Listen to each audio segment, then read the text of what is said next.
Tutoriel Cricut Design Space. Et aujourd'hui, on va voir comment insérer une image dans votre Cricut Design Space. Let's go! On se retrouve sur le Cricut Design Space et aujourd'hui, je vais vous montrer comment. Importer dans votre logiciel un motif de remplissage. Déjà, pour importer quoi que ce soit, on va ici dans télécharger. Et au lieu de faire image ici, où on avait notre projet, on l'a déjà vu, on va venir faire remplissage de motif. Ensuite, on va sur télécharger un motif. On vient prendre notre image, on vient la glisser. Ici, voilà, une texture dorée. On peut choisir ici notre couleur. Ici, on va mettre un jaune. Allez, et on va mettre doré. On va venir faire télécharger. Voilà, le téléchargement du motif est réussi. On retourne sur notre toile. Voilà, une fois que c'est importé ici, on va venir changer le mode de découpe. Et on va mettre imprimer puis découper. On verra cette fonction totalement plus tard.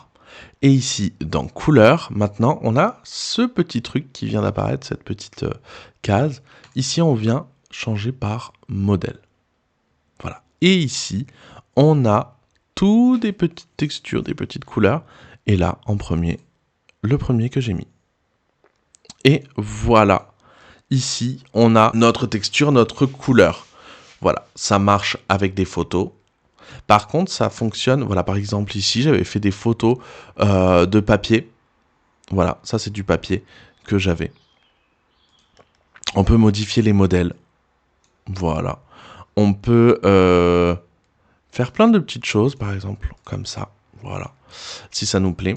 Et donc ça, par contre, ça marche que en imprimer puis découper. Si je repasse en basique, en découpe ou en stylo, évidemment, ça ne fonctionne pas. Et voilà, maintenant, vous savez à quoi servent les motifs de remplissage. J'espère que cette vidéo vous aura plu. N'hésitez pas, si vous avez des questions, à les poser en commentaire. Si j'ai oublié quelque chose, n'hésitez pas à le rajouter. Et nous, on se retrouve très bientôt pour en savoir encore un peu plus sur le Cricut Design Space. Ciao, ciao.